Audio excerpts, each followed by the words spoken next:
Nous sommes aujourd'hui le jeudi 24 novembre et nous allons lire les chapitres 6 et 7 du livre de Job. Et la dernière fois, nous avions passé du temps sur les chapitres 4 et 5 et nous avions vu intervenir pour la première fois un des amis de Job.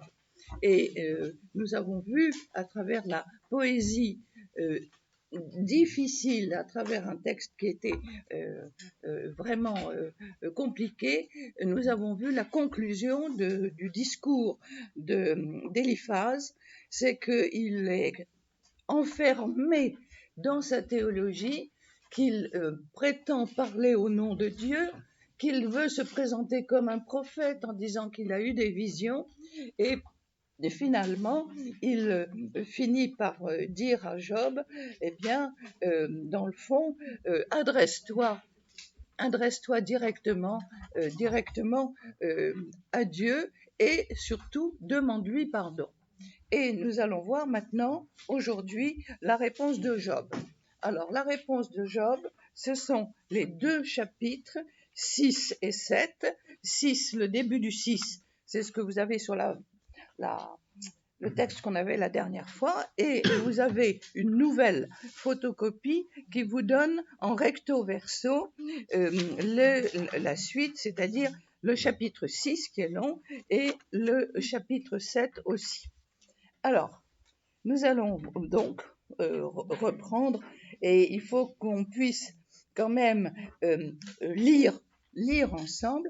Alors, je me suis rendu compte en préparant attentivement ce cours difficile, ce texte difficile, qu'il faut absolument que, une fois le cours passé, vous abandonniez ce texte, parce que ce texte, il est très, très heurté, très difficile, très incompréhensible, et il faut se reporter au texte de vos Bibles, parce que, alors, à ce moment-là, c'est un texte beaucoup plus agréable, beaucoup plus compréhensible, et avec une dimension poétique qui est respectée. Là, c'est vraiment un texte de travail pour comprendre le sens des mots et pour pouvoir, nous, dans le travail qu'on fait ensemble, s'enrichir mutuellement. Alors, Job, vous voyez, c'est très, très typique de la poésie. Job répond et il dit. Vous voyez, il y a ce double aspect de répondre et de dire. Et vous voyez, c'est très intéressant ce petit détail, parce que ça pose le discours. Quand vous parlez à vos petits-enfants, je vais répondre à tes arguments et je vais te dire mon expérience. Alors avec ça, ça introduit le débat. Alors, effectivement, si vous voulez, le gros inconvénient de ce texte, c'est qu'il respecte rigoureusement l'ordre des mots en hébreu. Alors, ça nous donne ceci. Si, pour la peser, elle était pesée, mon indignation. Alors, le mot ici qui convient, c'est il y a cette répétition, peser le poids. Alors, en français, on trouve que c'est vraiment très laid de parler comme cela, mais en hébreu, figurez-vous que c'est très intéressant parce que ça donne une double sonorité pour insister sur l'importance de ce que l'on va dire. Et par conséquent, peser le poids, et c'est très amusant parce que c'est le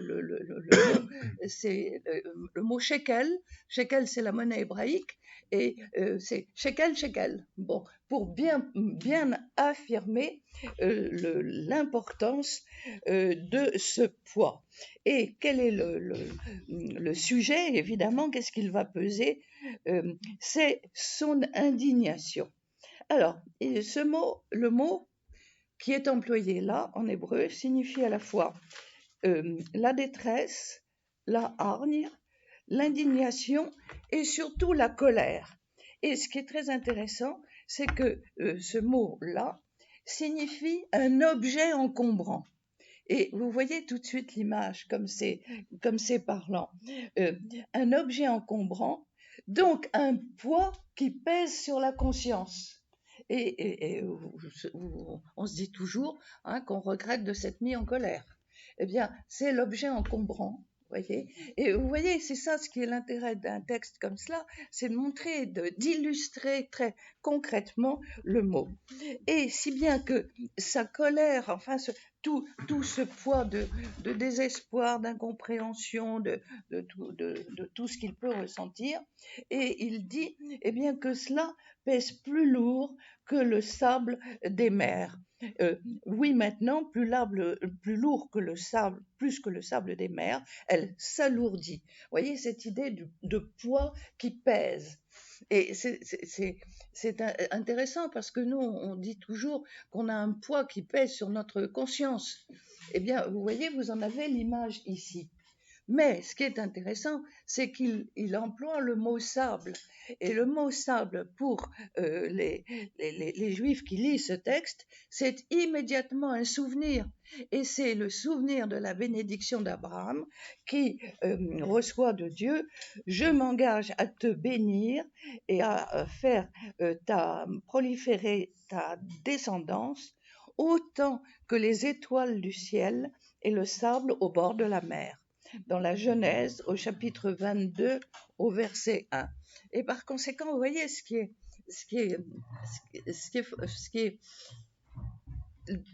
tout le paradoxe du discours de Job, c'est que il est capable de parler de sa colère, de tout ce qui lui pèse, et en même temps, en évoquant le sable, le rappelle qu'il y a eu quelque chose avec Dieu et qu'il y a une bénédiction qui existe.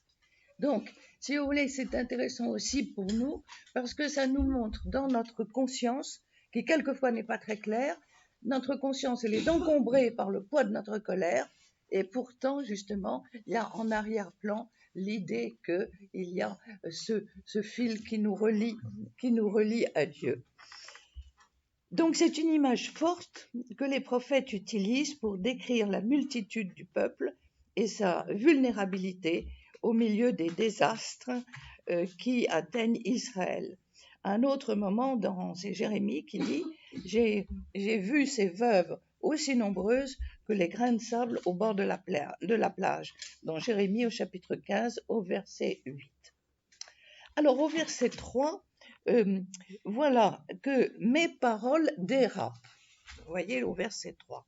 C'est pourquoi mes paroles dérapent. Or, voilà, le verbe signifie concrètement bégayer, ne pas parler clairement ou avoir parlé comme un ivrogne. Vous voyez ? Donc, mais je trouve que la traduction mes paroles dérapent, c'est très très juste du point de vue psychologique, parce que combien de fois quand on est en colère, nos paroles dérapent, c'est-à-dire qu'elles vont beaucoup plus loin que ce que nous voulions dire ou ce que nous voulions penser.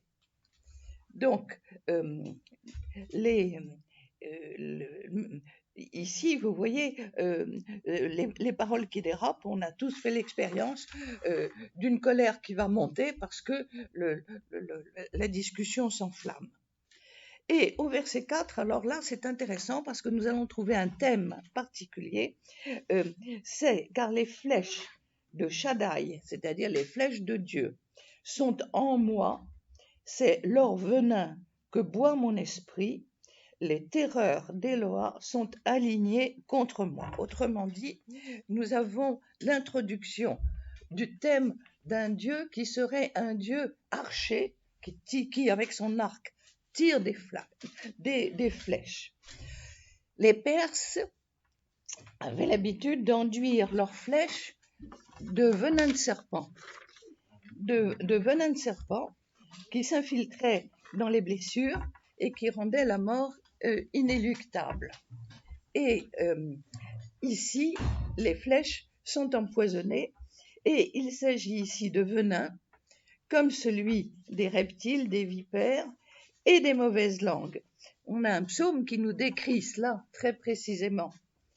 À peine conçus, les méchants sont dévoyés, les menteurs divaguent dès leur naissance, ils portent en eux un venin pareil à celui du serpent, ils sont comme une vipère, que Dieu ajuste ses flèches pour qu'il soit fauché. Donc, le venin du serpent, en fait, qui va provoquer la mort, décrit un état de chaleur physiologique, une fièvre de l'esprit, qui entraîne l'émotion, la rage et la colère. Et par conséquent, Job, dans son malheur, pense que ce malheur lui est arrivé comme des flèches que Dieu lui aurait envoyées. Donc, vous voyez, comment est-ce qu'il interprète dans l'immédiat son malheur? Eh bien, comme si Dieu voulait se venger de lui. Il se pose carrément la question. Et il prend comme image une image de guerre. Et justement, le venin des flèches provoque des blessures lentes, et c'est la raison pour laquelle Job, enfermé dans sa souffrance, se dit, mais dans le fond, ce que je vis n'est pas normal, et pourquoi est-ce que Dieu m'a ainsi envoyé des flèches? Vous voyez, cette interprétation du malheur qui est une interprétation très imagée, mais qui est très réelle.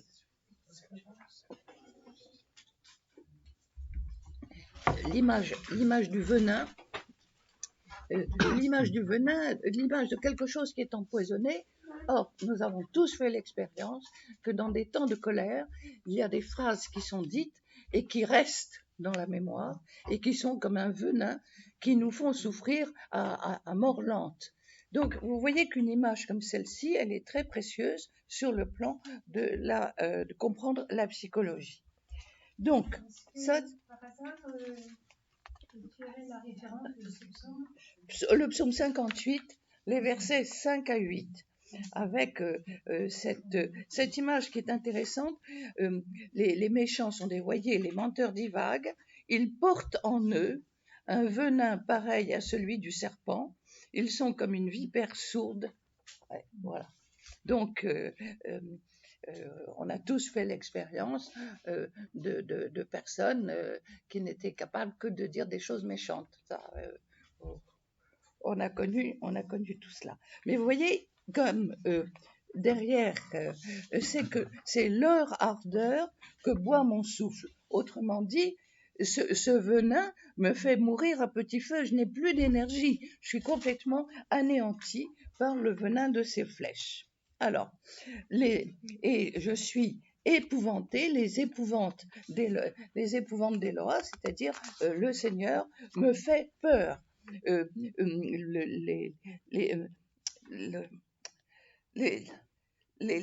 Dieu m'envoie des épreuves qui me font peur et surtout qui me cernent, c'est-à-dire qui sont autour de moi. Et par conséquent, je ne vois pas de moyen de me dégager de cela. Et avec ce sentiment qu'il est prisonnier des terreurs que Dieu lui envoie, prisonnier de cette souffrance qu'il fait mourir à petit feu. Alors, le verset suivant, les versets 5 et 6, à lire comme ça ne veut rien dire. Alors, on va débroussailler, parce que il y a tout de suite vient des images pastorales de la nature qui sont très inattendues. Alors, est-ce qu'il braie? Alors, l'onagre, c'est l'âne sauvage. Bon, est-ce qu'il braie l'âne sauvage sur le gazon? Est-ce que le bœuf beugle sur son fourrage ou meugle sur son fourrage? Et par conséquent, quand un animal est heureux, eh bien, il est en train de brouter son gazon, donc il ne va pas appeler, il ne va pas hurler, il ne va pas braire.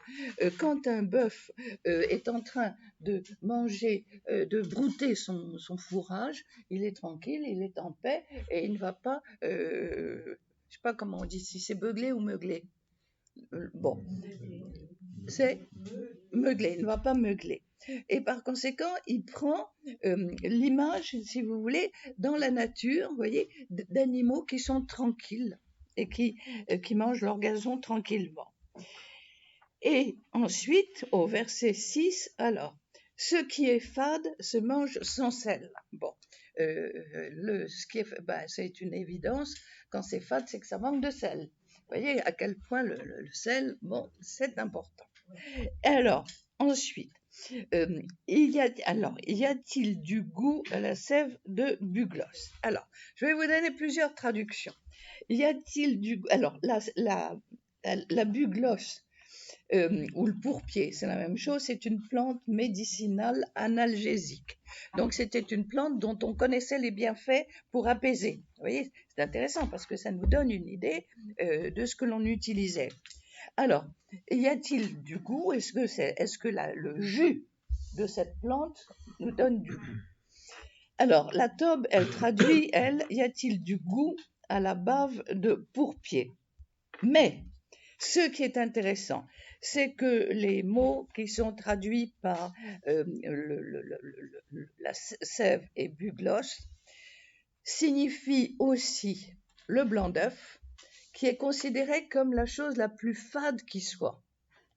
Et c'est le blanc d'œuf et le mot qui est employé signifie donc la chose la plus ordinaire qui soit. Et puis, encore aussi, autre chose qui n'a pas de goût et qui est très important, c'est la salive.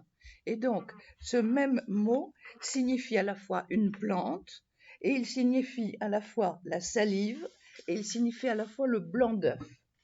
Tout ça pour dire, pour exprimer et pour dire aussi qu'une vie qui est dépourvue de goût, dans laquelle il n'y a plus de goût, n'a plus de sens. Une vie qui est fade.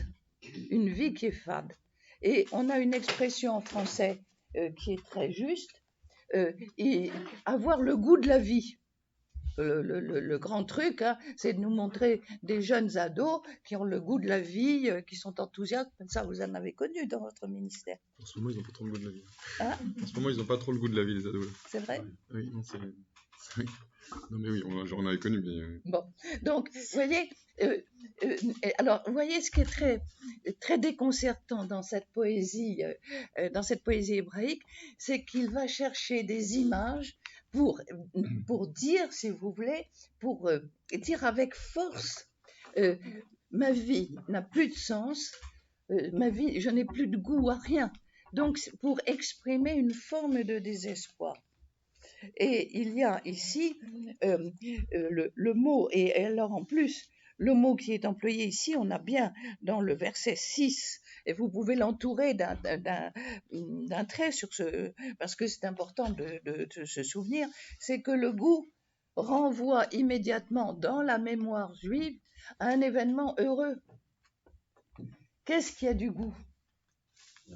Voilà, c'est la manne qui a un goût de miel, bon. Et par conséquent, vous voyez, le Job, tout en étant est en même temps truffé de mots bibliques qui rappellent des souvenirs. En fait, pourquoi est-ce que c'est important de le souligner? Parce que je dirais que dans l'inconscient de Job, il y a un lien avec Dieu, et ce lien avec Dieu, il s'exprime à travers le souvenir justement de la bénédiction qui avait été promise à la descendance d'Abraham, et à travers le goût de la manne, ça a été un moment heureux. Et par conséquent, vous voyez c'est très intéressant du point de vue psychologique, parce qu'au moment où il est dans le désespoir avec les flèches du venin qui le font mourir à petit feu, en même temps, il y a quand même un petit souvenir très lointain, mais un petit souvenir heureux. Alors, il y a ce qui est important aussi, c'est que en plus, le jus de la plante et le mot qui est employé qui désigne cette plante, par ses consonnes, rappelle aussi le mot les rêves. Et par conséquent, il y a une image très significative, l'homme, auquel il ne reste plus comme source de sens que ses rêves, ressemble à une bouche qui n'aurait pour nourriture que sa propre salive. Oui. Donc, vous voyez que les mots sont piégés. Mais si je transcris, et que je transcris de la manière suivante, l'homme auquel il ne reste plus comme source de sens que ses rêves ressemble à une bouche qui n'aurait pour nourriture que sa propre salive. Autrement dit, la démarche qui consiste à se réfugier dans ses rêves, dans ses illusions, est semblable à un processus d'autodévoration et de destruction de soi. Donc, vous voyez à quel point c'est en même temps ce langage très imagé, il faut pouvoir le décoder pour comprendre ce qu'il veut nous dire. Et ça, ce qu'il nous dit, il nous le dit forcément à travers des images. Donc, vous voyez une bouche qui n'a que sa propre salive, eh bien, c'est une bouche qui ne fonctionne pas normalement et par conséquent qui illustre cette mort à petit feu. Et par conséquent, à ce moment-là, au verset 7, eh bien, mon âme refuse d'y toucher, c'est un pain de souffrance. Autrement dit, c'est la force de Job de dire « je ne veux pas entrer dans ce processus d'autodestruction ». Par conséquent, il y a là, avec un réflexe, ma gorge. Vous savez que le mot gorge, qui signifie en même temps l'âme et signifie en même temps la personne. Par conséquent, je pourrais très bien traduire je refuse d'y toucher. Je refuse d'y toucher, car ce sont c'est une image d'un pain de souffrance. Et par conséquent, ici, la description de la souffrance de Job, vous voyez, elle est très complexe, hein, mais elle se nourrit justement d'images et de cette image ici avec cette espèce de dessèchement de la gorge, qui fait que on peut presque plus parler, on est presque anéanti. Et par conséquent, la grande question qui se pose, qui fera que ma question, et la question c'est oui ou non, est-ce que je vais avoir un dialogue avec Dieu? Au verset 8, qui fera que ma question, celle du dialogue avec Dieu, soit examinée, et quand est-ce que Dieu répondra à mon espérance? Au verset 8, l'objet de mon espérance me la donnera-t-il, Eloa? Et par conséquent, à ce moment-là, ensuite, justement, Job reconnaît qu'il le veuille et qu'il m'accable, et qu'il retire sa main et qu'il me rompe. Et là, c'est une autre comparaison. Vous imaginez un métier à tisser, et sur ce métier à tisser, vous avez une navette qui court, et cette image qui est utilisée là, c'est quand qu'il me rompe, c'est-à-dire qu'il coupe le fil qui est en train de tisser bon. Mais cette image correspond, cette image du fil que le tisserand va couper à la fin du rang. Oui, à la fin du rang. Cette image, c'est l'image de la vie, tout simplement. C'est une métaphore pour désigner la vie. Il y aura un moment où effectivement le fil va être coupé et c'est le moment de ma mort. Et nous avons cette même image quand Ézéchias, vous savez, le roi Ézéchias était sur le point de mourir, parce qu'il était très très malade, et très curieusement, le prophète Isaïe avait eu une révélation et avait dit qu'il fallait qu'on mette sur ses plaies des gâteaux de figues, et que le jus des figues absorberait le pus de ses plaies. Il faut croire que ça a marché, parce que Ézéchias a été guéri, et du coup Ézéchias, qui était sur le point de mourir et qui faisait sa prière à Dieu, disait « Comme un tisserand, j'arrive au bout du rouleau de ma vie et les fils de la chaîne sont rompus. Dans Isaïe au chapitre 38 au verset 12. Donc, nous avons ici, vous voyez, une belle image de la vie, où la vie qui est, ma vie tient à un fil. Et ben voilà, nous en avons ici une image. Et ça, donc, c'est le verset 9. Le verset 9, qu'il m'accable, qu'il retire sa main et qu'il me rompe. Donc, vous voyez, cette image, il faut conserver cette image du tisserand et qui va arrêter, parce que on a pique-niqué aujourd'hui et c'était...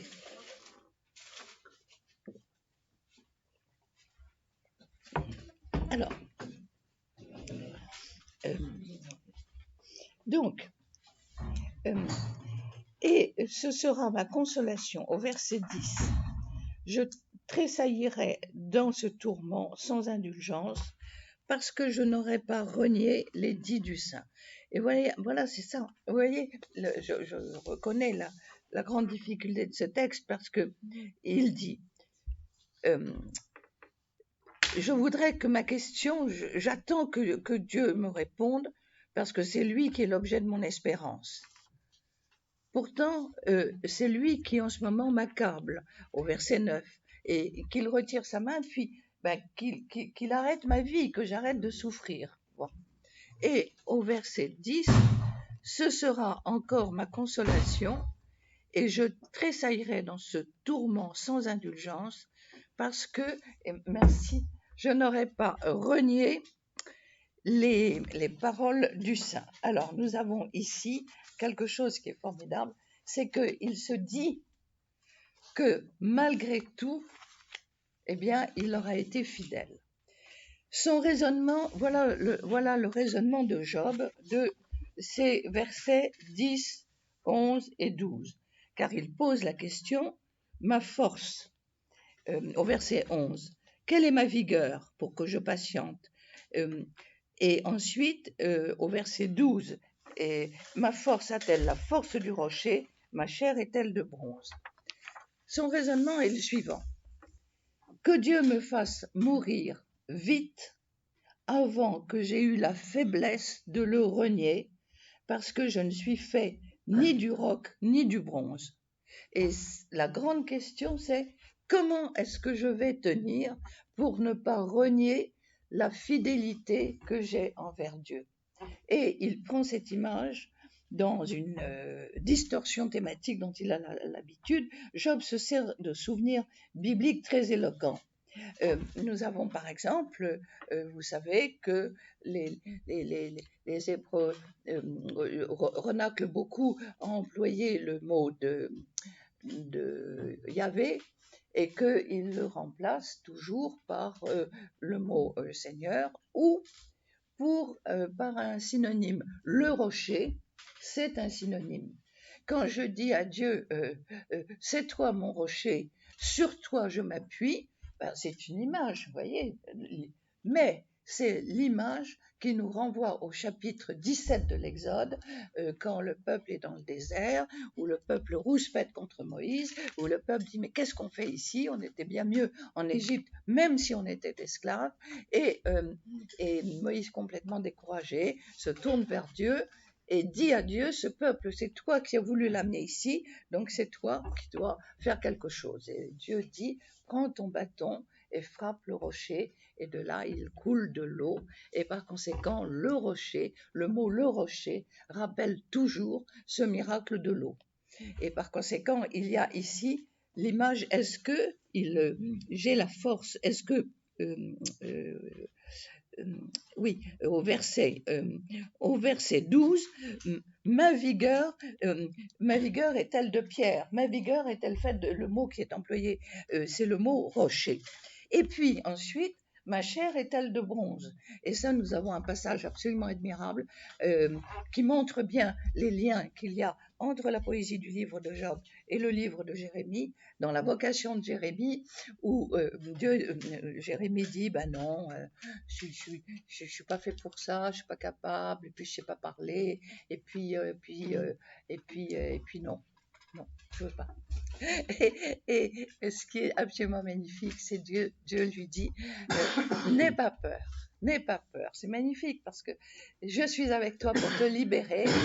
Et face au roi, face à la milice, face à la police, face aux ministres, face à la foule, face au clergé, je fais de toi un rempart de bronze. Je fais de toi un rempart de bronze.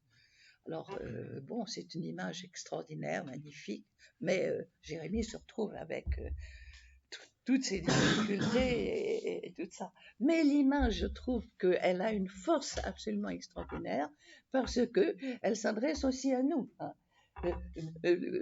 Dieu, dans sa confiance, fait de nous des remparts de bronze. Hein, et les remparts de bronze, ils tiennent comme ils peuvent, mais je trouve que l'image est tellement parlante. Et par conséquent, il y a ici, alors, le psaume 40 par exemple, Dieu mon rocher assure mes pas, et puis Jérémie, c'est au chapitre 1, et c'est le verset 18. Et Moïse avait été tellement découragé en raison des révoltes du peuple, qu'il avait même demandé à Dieu de le faire mourir. Et il avait dit à Dieu, si je ne peux plus à moi tout seul porter ce peuple, il est trop lourd pour moi. Si c'est ainsi que tu me traites, fais-moi plutôt mourir, si du moins j'ai trouvé grâce à tes yeux, que je n'ai plus à subir mon sort. Et ça, c'est quelque chose qu'on oublie. J'ai vu qu'il y a, je crois que c'est dans la Croix d'aujourd'hui, il y a un compte-rendu qui me paraît intéressant sur un livre sur Moïse. Et ça, l'histoire de Moïse qui dit à Dieu, fais-moi mourir, parce que j'ai raté, ça, c'est dans le livre des Nombres, au chapitre 11, au verset 15. Et c'est ainsi, c'est intéressant de voir que Moïse, c'est pas le roc extraordinaire, le roc de foi, c'est aussi, il y a ce moment où il dit, je n'en peux plus, fais-moi plutôt mourir, vous voyez. Et la question est très pertinente parce que à travers ces versets de Job, la question qui se pose, c'est jusqu'à quel point de souffrance est-ce que je pourrais tenir? Et l'intensité de la force spirituelle de Job, qui est logée dans un corps d'homme vulnérable, renvoie à chacun d'entre nous l'image de sa faiblesse, mais à travers des images poétiques, à travers des images qui ont du sens, où il y a toujours ce lien personnel avec Dieu.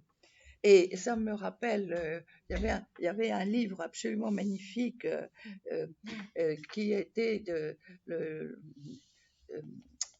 Geneviève, vous l'avez connu, celui qui était le spécialiste de Sainte-Thérèse et Guy Gaucher, voilà, sur Guy Gaucher, sur Bernanos et la petite Thérèse. Et c'est il y a entre autres dans ce livre cette parole de Sainte Thérèse, le bon Dieu me donne du courage en proportion de mes souffrances. Je sens que pour le moment, je ne pourrais pas en supporter davantage, mais je n'ai pas peur, puisque si elles augmentent, il augmentera mon courage. Je trouve ça, vous voyez, alors je pense que cette phrase de Sainte Thérèse, elle est très intéressante à mettre en parallèle, vous voyez, à côté de Job, qui, dans le langage biblique, demande à Dieu en lui disant, en lui rappelant sa faiblesse. Mais lui rappeler sa faiblesse, mais c'est en même temps se souvenir que la promesse qui a été faite à Jérémie, je fais de toi un rempart de bronze. Ouais. Bon. Et par conséquent, il y a en nous à la fois cette force et en même temps cette faiblesse. Et vous voyez, mais là, c'est dit de manière très poétique et de manière très subtile. Et du coup, au verset 13, il n'y a pas d'aide pour moi, l'intelligence, la réussite, s'est-elle éloignée de moi. Et alors, nous avons ici, là encore, un mot, il n'est pas mon secours en moi, et nous avons ici le mot secours, le mot aide, qui rappelle le moment où Dieu a créé la femme. Il n'est pas bon que l'homme soit seul, il faut que je lui fasse une aide qui lui soit assortie. Et ce mot qui est employé au moment de la création de la femme, il faut que je lui fasse une aide qui lui soit assortie, une aide, un secours, hein, c'est le même sens, désigne toujours dans le langage biblique l'aide que Dieu apporte à chacun d'entre nous. Et par conséquent, je pose la question, mais où est-elle l'aide de Dieu? Vous voyez, pas d'aide pour moi. Et le terme la réussite au sens de l'intelligence, de la compréhension, dans le fond, le fait de maîtriser ma vie. J'aime bien voir que tout soit en ordre, voir où je vais, etc. Je m'appuie beaucoup là-dessus, et là, j'ai le sentiment que cela m'échappe. Vous voyez, que tout ce qui faisait ma vie, tout cela m'échappe et que je me sens tout à fait isolée. Alors, est-ce que vous voulez, sur cette première partie, dire quelque chose avant qu'on continue la suite? Y a-t-il des questions sur la force et la faiblesse? Je fais une petite observation. Vous avez insisté sur le goût. Oui. Et conclut que Job dit: je ne veux pas rentrer dans ce processus de destruction parce qu'il manque de goût. Oui. Je voudrais dire que, ayant été amené à côtoyer de nombreuses années des maisons de retraite, je suis frappé par le dégoût de vivre de bon nombre de personnes à qui maintenant, au motif d'hygiène, on ne sert que des aliments bouillis.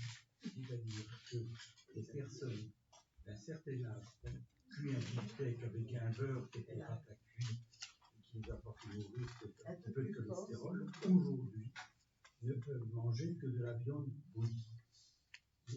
D'une manière générale, j'ai côtoyé tant des proches, des amis, des étudiants, il y a un dégoût de la vie. Ben oui. De la vie qui, oui. Notamment. Et qui passe par la nourriture. Par la nourriture. Cette assistance que vous avez relevée.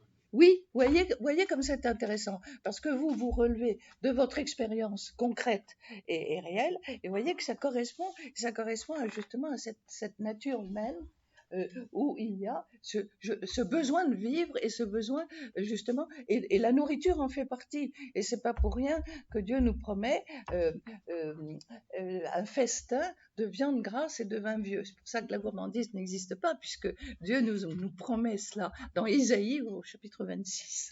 La gourmandise n'existe pas. À mes yeux. C'est ma théologie, mais je ne sais pas si ma théologie est très orthodoxe. Bon. Non, c'est honorer la création. Oui, effectivement. Alors, donc nous passons ensuite à partir du verset 14 à d'autres images. Et nous passons tout à fait, mais nous sommes toujours dans ce discours de Job, et la grande question, c'est qu'au verset 14, pour l'effondrer de son ami une tendresse et la crainte de Shaddai, il abandonne. Autrement dit, celui qui prive son compagnon d'amour abandonne la crainte de Shaddai. L'homme effondré a droit à la fidélité de son prochain. Et le Targum, qui est le commentaire juif, commente « L'homme qui retire sa bonté à un ami abandonne la crainte de Dieu. » Voyez, l'homme qui retire son amitié à un ami, eh bien, c'est comme s'il abandonnait la crainte de Dieu. Pour l'effondrer, il y a deux choses. Oui, mais non, mais la construction, je comprends pas. Non, mais il ne faut pas chercher la construction. Il faut pas chercher la construction. Il faut voir le sens. L'homme effondré a droit à la fidélité de son ami, de son prochain. Ce qui correspond, quand Jésus nous dit « aimez-vous les uns les autres », c'est exactement cela.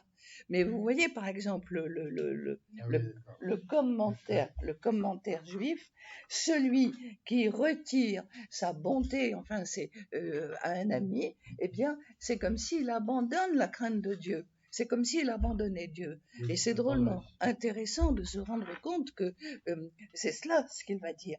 Et du coup, c'est très intéressant parce que quand on est dans le malheur, c'est à ce moment-là que l'on compte sur les doigts d'une main la fidélité des amis. Ça, on a tous fait l'expérience de ces moments-là où on se rend compte où est la fidélité des amis. Mais vous voyez que le texte, il est terrible parce que abandonner un ami dans la détresse, c'est comme abandonner Dieu. Et ici, et par conséquent, il va ensuite, et c'est ça qui est particulièrement intéressant, des versets 15 jusqu'au verset 21, vous voyez la fin du paragraphe, il va prendre des images poétiques pour nous illustrer cela, pour essayer de nous montrer à quel point la fidélité d'un ami, c'est quelque chose qui est très précieux. Il va prendre des comparaisons très originales avec le lit des torrents qui sont gonflés par la débâcle des glaces et les fontes des neiges, et qui, avec l'ardeur de l'été, se tarissent sur place et ne sont plus que mirages, si bien que les caravanes se détournent. Alors, donc nous allons, vous voyez, c'est pour cela que je vous dis qu'il faut que vous puissiez le lire aussi dans votre Bible, pour le lire de manière poétique, parce que nous avons cette image des torrents qui s'accumulent et qui sont recouverts de glace l'hiver, et puis à la chaleur de l'été, ils s'évanouissent de leur lieu, c'est-à-dire qu'ils s'en vont. Et ici, ce qui est très intéressant, c'est que le lit des torrents n'est pas fiable, parce que les torrents peuvent tout emporter sur leur passage, et les compagnons, qui ne sont pas fidèles dans l'épreuve, sont aussi peu fiables que les torrents capables de sortir de leur lit et de franchir tous les obstacles qui emmènent tout sur leur passage. Combien de fois ces jours-ci on a vu des images épouvantables d'inondations et on voit les voitures qui sont emportées, les maisons qui sont emportées, et effectivement, mais là c'est l'image des torrents. Ça me fait beaucoup penser, vous savez, je crois que c'était il y a 2 ou 3 ans quand il y a eu ces inondations du côté de la Seine-Maritime, la vallée de la Roa, où on a vu effectivement ces torrents de montagne qui emportaient tout sur leur passage. Moi, c'est exactement cela. Et le second trait de la comparaison, et le problème aussi, c'est le problème que les fleuves qui sont recouverts de glace ne peuvent pas donner l'eau qui est nécessaire. Et la glace, c'est quelque chose qui est dur, hein, bon, et la glace, c'est une métaphore pour illustrer la dureté de cœur des amis. Vous voyez la comparaison avec les torrents qui l'hiver sont recouverts de glace. Eh bien, la glace fait penser à la dureté des amis. Là-dessus, Et c'est transparent. et c'est transparent. Là-dessus, il se trouve que les torrents disparaissent dès qu'il fait chaud et les caravanes empruntent des routes pleines de confiance, assurées de trouver de l'eau, mais en réalité, ce sont des mirages. D'où la question, est-ce que vous ressemblez à des mirages pour vos amis, donc à des illusions? D'où la question, l'amitié est-elle un mirage? Vous voyez, ça va très, très loin. Hein. L'amitié est-elle un mirage? Et par conséquent, au verset 19, elles observaient les caravanes de Théma et les convois de Sheba, espéraient en eux. Ils ont rougi de honte parce qu'ils étaient sûrs qu'ils trouveraient de l'eau. Ils sont venus jusque-là, ils furent confondus. Alors, ainsi, maintenant, existez-vous pour lui? Et par conséquent, la grande question, c'est qu'est-ce que l'amitié? Alors, vous voyez que le débat est largement ouvert. Est-ce que l'amitié, c'est comme l'image du torrent, c'est l'image de ce qui va tout emporter sur son passage, l'image aussi de la glace et de la dureté du cœur, et puis l'image des mirages. Vous savez, quand il fait chaud l'été, on a l'impression qu'il y a de l'eau sur la route, et évidemment, et vous voyez comme ce qui est intéressant, c'est qu'il se sert d'images. Donc il y a une expérience écologique, puisque le mot est à la mode, une expérience écologique dans le livre de Job. On pourrait faire là ça. Si je donne à mon livre le titre La vision écologique de Job, là, je suis sûre que ça passera tout de suite. On risque de vous faire répéter. Shaddai, c'est Dieu, mais dans quelle acception? De Dieu Tout-Puissant. Dieu Tout-Puissant. Est-ce que les frères dont il est question là sont les amis de Job qui le visitent, ou bien c'est plus général? C'est général. C'est général. Oui, c'est général parce que la question se pose, quand on lit aussi le livre de Jérémie, on se rend compte que la question se pose sur qui est-ce qu'on peut vraiment compter. Du coup, c'est pas une réaction à ce que lui a dit son ami juste avant. Alors il peut, oui, mais c'est pas tant, c'est pas une réponse argument contre argument, c'est une réponse qui est à un niveau plus élevé, parce que qui pose le problème en général, et parce qu'il y a un côté très très philosophique dans les dialogues du livre de Job, et c'est une question philosophique. L'amitié est-elle un mirage? Alors il faudrait relire à ce moment-là les déclarations de la Boétie avec Montaigne, parce que c'était lui, parce que c'était moi, etc.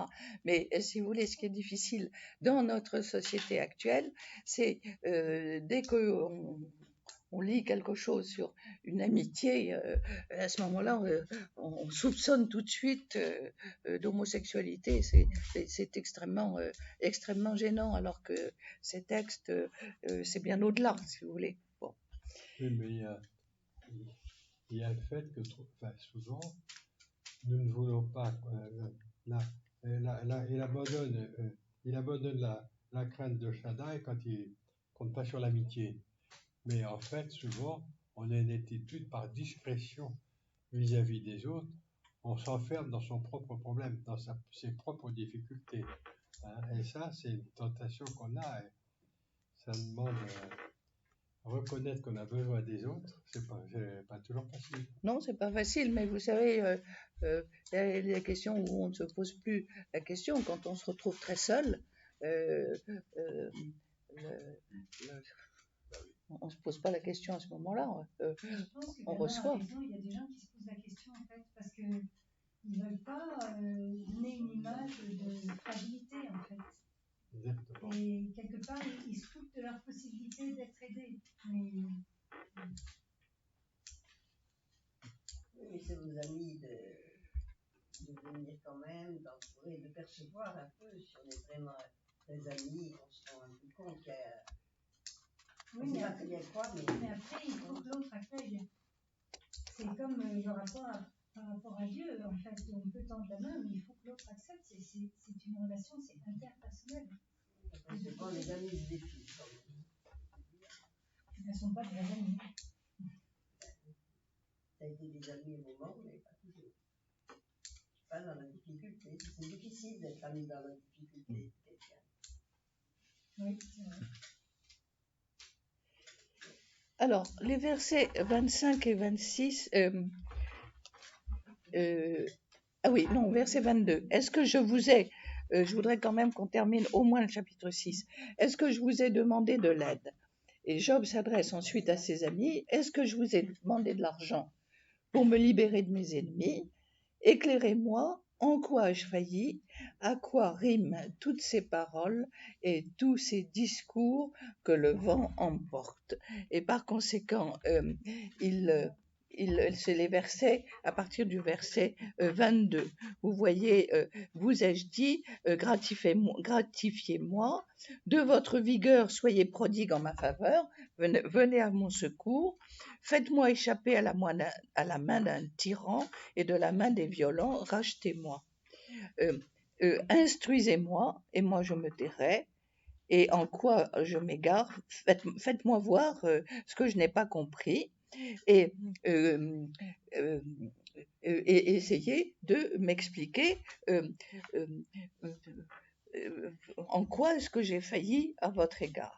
Bon, et est-ce que je vous ai demandé de l'aide? Vous voyez, faites-moi échapper à la main d'un tyran, de la main des violents, rachetez-moi, instruisez-moi, et moi je me tairai, et dites-moi, faites-moi discerner en quoi je fais fausse route, en quoi je me trompe. Bon. Et au verset 25, on a quelque chose qui est très intéressant. On a ici le mot qui est est-ce à redresser des mots que vous songez au verset 26. Et sont-ils pour du vent les dits du désespéré? Alors, on a ici un mot qui est employé et qui est le mot, un mot particulier pour les paroles du désespéré. En fait, le mot qui est employé en hébreu, il y a 38 occurrences dans le livre, dans toute la Bible, et dans le livre de Job, c'est pour ça qu'il est tout le temps employé dans le livre de Job, il y a 34 occurrences. Donc il y a un mot pour signifier justement une parole inaccomplie.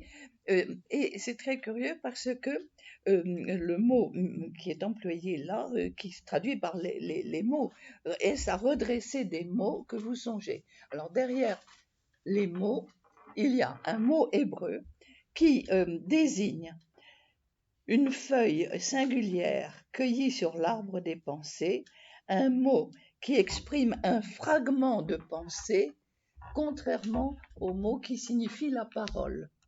Autrement dit, vous avez des mots qui sont vraiment, qui expriment une réalité. C'est le mot donc là qu'on traduit en général par le mot parole. Quand je dis une parole, je dis quelque chose que j'ai réfléchi, que j'ai conçu, que j'ai organisé. Donc le mot parole. Et ici, au contraire, le mot qui est employé, c'est le mot tout court, mais un mot qui est vide de sens. Autrement dit, c'est un mot qui est muet. Et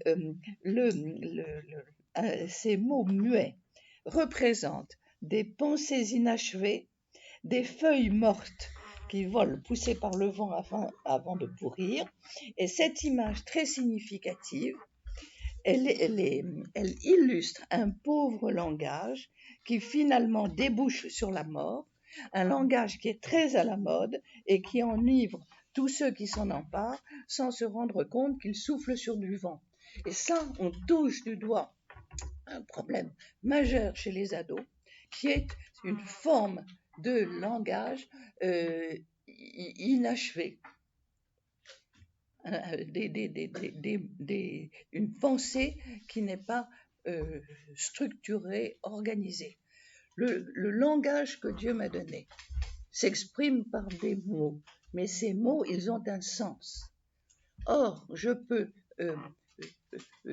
transformer mon langage avec des similitudes de mots, avec des mots qui ne veulent rien dire,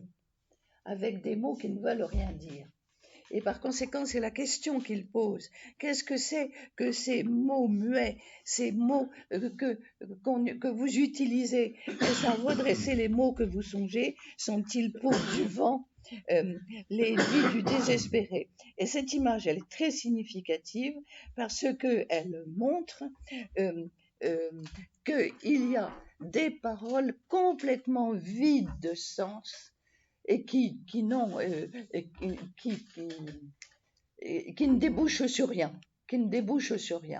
D'où l'importance, si vous voulez, pour nous, comme s'il voulait rendre les mots éloquents et leur restituer un sens, comme s'il fallait prononcer les mots, finalement, les mots de l'Alliance, et c'est là où on voit la différence entre le langage biblique qui s'exprime par des paroles de Dieu et par toute une pensée, et puis, si vous voulez, un simili-langage qui repose pratiquement sur le néant, sur rien, sur des illusions, sur des rêves, sur des illusions, alors que puisque nous avons le privilège du langage, comment faire attention à véritablement s'exprimer pour dire quelque chose de valable. Si je comprends bien, il leur reproche aux amis d'avoir eu de lui un langage pieux, mais qui est un peu stéréotypé. Oui, tout à fait. Et pas des paroles de vie. Voilà, c'est exactement ça. C'est exactement ça, un langage. Mais moi, ce qui me frappe beaucoup, c'est aussi essayer de s'habituer au langage des ados. Oui, enfin, j'essaye d'être dans le bain pour ne pas paraître complètement ringarde vis-à-vis de mes petits-enfants. C'est surtout ça. Alors, quand je vois j'ose pas trop demander qu'est-ce que ça veut dire. Enfin, je comprends. Je fais semblant de comprendre. Et vous voyez, c'est très intéressant parce que là, alors au verset, il ne faut surtout pas qu'on termine sans cela. Et maintenant, tournez votre face vers moi. Est-ce que je mens à votre face?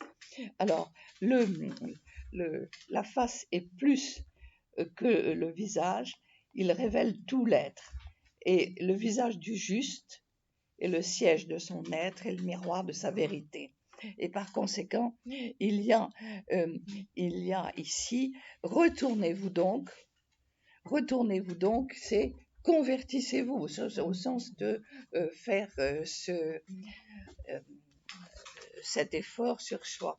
Et le chapitre s'achève sur ce face-à-face avec la question de Job posée à ses amis: est-ce que je vous mens avec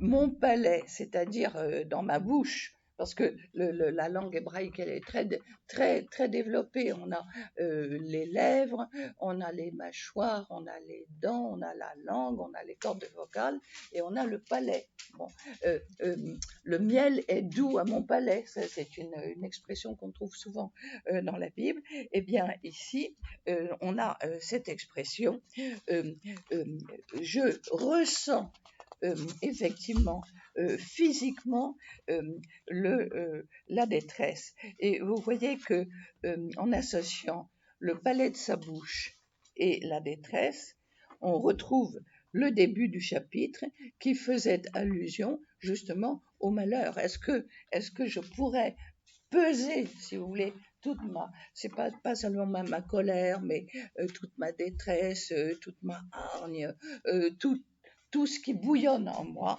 est-ce que je pourrais le peser? Et y a-t-il sur ma langue méchanceté? Et la grande question, c'est que voilà, voilà ici ce qu'il en est. Alors, il n'a pas fini son discours et il y a la deuxième partie, le chapitre 7. Alors, le chapitre 7 est aussi un ensemble extraordinaire parce qu'il y a un verset qui est le plus beau verset de tout le livre de Job. Tu me chercheras, tes yeux seront sur moi et moi j'aurai cessé d'être. Il dit à Dieu, fais attention, viens vite à mon secours, parce que si tu attends trop, eh bien tu me chercheras, mais je n'existerai plus, avec la menace de la mort. Et c'est ce qu'on verra, oui, c'est ce qu'on verra, mais c'est ce qu'on verra la semaine prochaine, au chapitre 7. Voilà. Tout à l'heure, je voulais dire, par rapport à, parce que sur le terme goût, enfin sur autour de la thématique du goût, on a parlé des maisons de retraite, et moi j'ai pensé à autre chose, effectivement. Oui. C'est toutes les personnes qui se droguent, en fait, qui ont perdu le sens de la vie, qui ont perdu le vivre d'une certaine manière, qui se réfugient dans ce truc. Mais oui, bien sûr. Oui. Oui.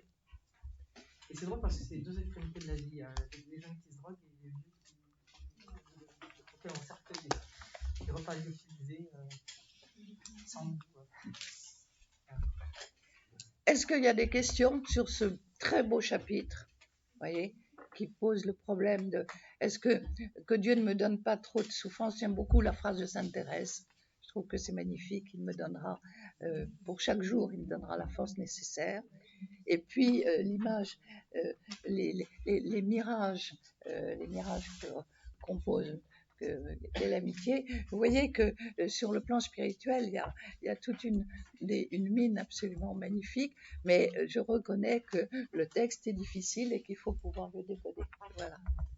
Alors, la semaine prochaine, nous verrons, et il faut absolument qu'on puisse avancer, donc on verra le chapitre 7, c'est-à-dire la deuxième partie du livre de Job, dans lequel il va exprimer vraiment le fond de sa foi, et puis on verra la réponse d'un deuxième ami qui viendra et qui va, voilà, qui entre dans le dialogue. Voilà. Mais vous voyez, c'est très intéressant parce que c'est une poésie très différente de la poésie grecque. Hein. C'est une poésie qui est très difficile, mais en même temps qui se sert de toutes les expériences pour essayer de dire quelque chose. On arrête ?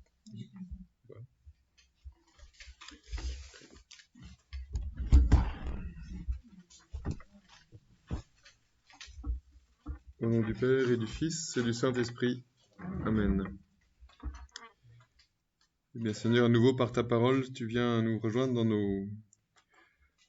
nos vies, dans nos expériences profondes de la vie, notamment celle de la détresse, la vie qui n'a plus de sens, la vie qui n'a plus de goût.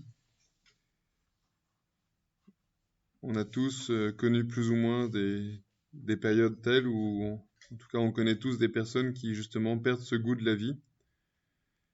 Et nous, peut-être justement, grâce à la nourriture, à la vraie nourriture charnelle, à l'importance de ce goût, de ce goût des aliments que tu nous donnes, de tout ce que tu nous donnes dans la création, de réveiller ce goût de la vie, de voir le lien qu'il y a entre la chair, les festins que tu proposes, les festins qui rassemblent les familles, qui rassemblent les amis, qui nous aident à goûter, à toucher du doigt ces relations d'amitié que tu nous donnes de vivre, et ce lien justement que ça fait avec la vie réelle, la vie que tu veux nous proposer.